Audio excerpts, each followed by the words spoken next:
This is very interesting. We just covered a story about Destination D23 not having a parks panel, but they will have a focus on one particular aspect of what is upcoming for the parks, and that is Villains Land, or at least that's what we're hoping.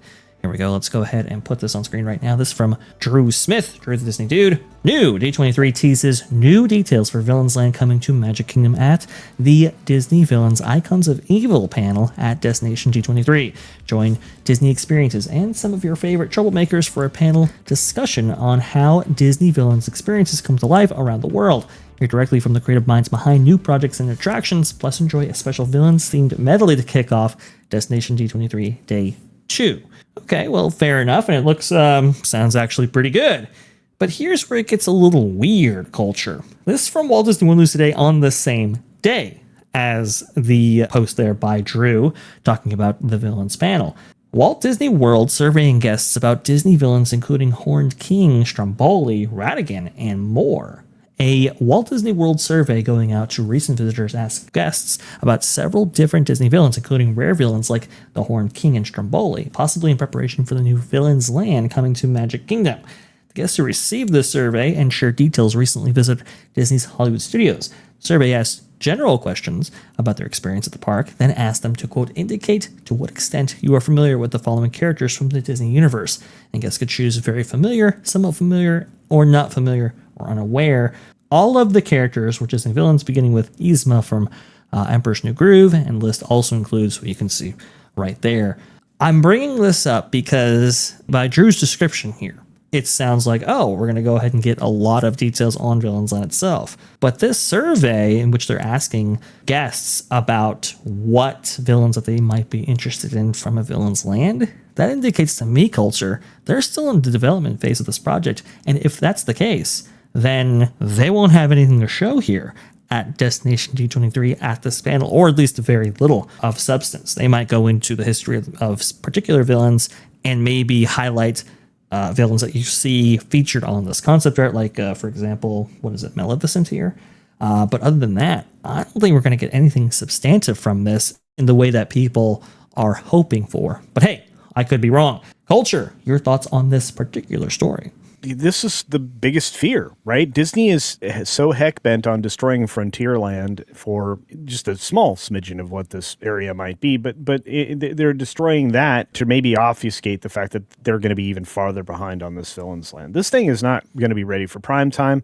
I mean, the best option that they have would be like a tour attraction that would take you through the greatest villains of the past. It wouldn't be that hard. You could center it around animatronics, and you could have what's the name of the parrot from Aladdin? I kept trying to remember his name, but Iago.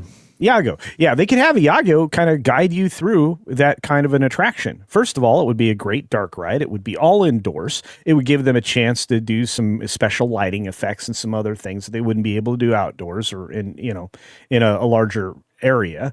And you certainly could do that. And then you could have a little bit of a thrill culminating in some spectacular event, whether it be a fall or something, or you were being chased by some evil thing or another. But this would have to be that kind of a ride to appeal to all ages. The problem is with villains is, like, the best thing that you can do is deliver the highlight moments of what the guests will remember. And then you're creating what I think will be the very thing that all these modern Imagineers are terrified of, a book report attraction. But that's all you have to offer. The character depth, if you think about it, is very superficial on a lot of villains, unless you go all the way back into the classics.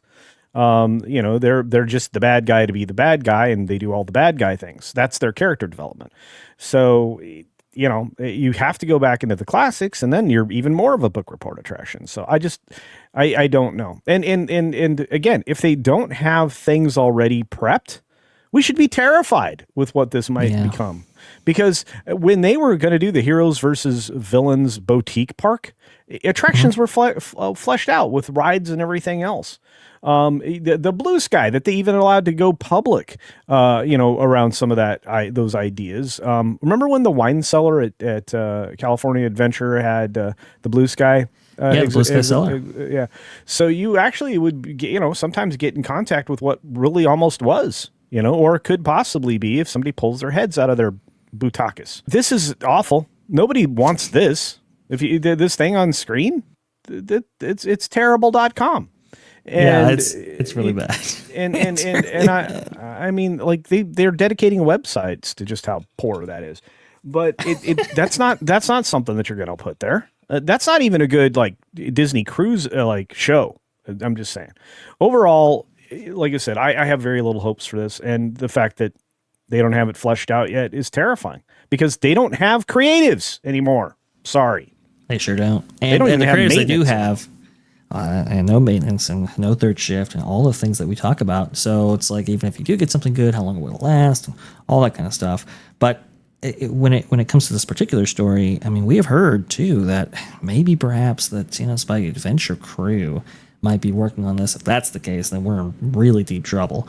But the concept of Villain's Land is actually super exciting, or at least it should be, right? But unfortunately, like Culture said, without those creatives to really bring this to fruition, it's really hard to get excited for a lot of this stuff. And I can't help but think, Culture, that this is a response to what Universal Studios had developed for years, and that was Dark Universe for Epic Universe. And it's like if you're copying somebody else's homework, then is this a project out of creativity or one that's just kind of meeting an expectation on somebody's spreadsheet? Like, oh, we have to have this because they have this, and if that's the case, then it is very difficult for me to get excited for something like this. And I don't want to be in that position. I think a Villain's Land could, just the limitless potential, but we're limited to the talent that WDI has, the timeline that they're, I'm guessing, developing this in, and just, the modern Walt Disney Company bringing this all to bear. And it's just, I don't know, that really dims my enthusiasm. But perhaps I'm too cynical. Perhaps I'm wrong, Culture. No, I think you're right. I mean, I think it's going to dim a lot of people's enthusiasm. Even the chats, weighing in. They're also weighing in on how hot it is in Florida right now, and I agree. But when you look at the renderings, there's nothing specific here. In fact, it seems like a bunch of smudge. This is Smudge Land. With lighting effects. I'm sorry. That's what it lacking looks detail for a reason, right? We all know why that reason is because they don't want to give away the bag. They don't want to talk about how much stuff that they're going to cut in this. They don't want to reveal so much that they're held to, right? Yeah, but I think we've never gotten what we've been presented, whether it be Correct. Concept art or not. We've never even got the initially announced attractions in things. I mean, you didn't get the restaurant. What do you call those restaurants where they put on a show? We were supposed to get one of those in Black Spire Rock of Doom, whatever they call that place. Star Wars Galaxy's Edge, yes. We were supposed to get the restaurant concept. We were also supposed to get a boat on top of Jonas by Adventure. Never got that. We were also supposed to get a myriad of things for Epcot. Never got any of those. Yeah. So, in the recent history. And again, we have to work within the recent history of Disney, not in the past that we all know and love. Oh, no. It's a new company now. So working within that framework, what is there to get excited for any of this stuff? Go ahead. You know why we didn't get a transportation ride in Animal Kingdom. It's because it would make plain to every visitor just how little there is to do there. And you were supposed to have an up and back coaster that would have been a part of the Avatar experience. There were a lot of things that never made it, right? We were told for eons that embarrassment of a dinosaur carnival spot was going to get fixed in Animal Kingdom. I can go through all the parks and say, hey, these are all the things we didn't get. These are all the things they mentioned and never bothered with. You heard about it once to make the investors get a little giddy, and it never happens. This is the other problem. When they do announce something and they get their absolute foot caught in trap and they have to make it, they take the longest possible period of time. And I've said this on 3 separate shows this week with my friends here on that Park Place and my friends over on WW Pro. They break it down into as many quarters as they can get away with so that their CapEx is like this tiny little line item because they have to bury it. They are not making money, and they are not putting the money they're making in the right spots. They've been wasting money on, sporting garbage and sports betting garbage, and we're gonna build a third streaming service instead of just like having one with everything together. I mean, it's like, why are you building redundancies that are unnecessary and are tearing down the other aspects of your parks? Well, because they don't have thoughtful people over there. They don't have people engaged in actual business. Their business now is political. And again, this is the other reason why you're getting villains. They can't identify with heroes. They don't build or create heroes. They tear them down now because they don't like them. They don't like good. And it's very true. And moreover, they can't create. And to your point, Culture, you have a company that's committed to like showing quarter over quarter or year over year gains. And so it's like, okay, well, if you're not getting any more consumers, right, the only way you can really possibly present the fact that you are gaining in revenue or any of these other metrics, right, is to one, charge more from the same group of people or less. And then two, you have to cut all expenses in order so that operating income looks as high as possible. So you have to cut maintenance, you have to cut third shift, you have to cut even your capital expenditures like a Villain's Land, or shift it from quarter to quarter because you're trying to maximize that operating income to investors. And unfortunately, the parks have taken a significant hit because of that and their crappy investments that would otherwise bring money in for the parks instead of the other way around. Yeah, and look, I mean, I just look at this as when Iger is replaced, whoever gets in there has got the biggest mess in the world. And unless they maintain the status quo that Iger has put in place as like, being the king of all garbage, they're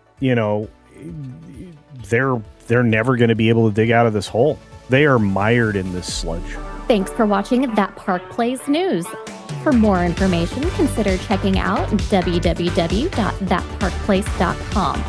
And don't forget to subscribe, share, like, and send this out on your favorite social media account.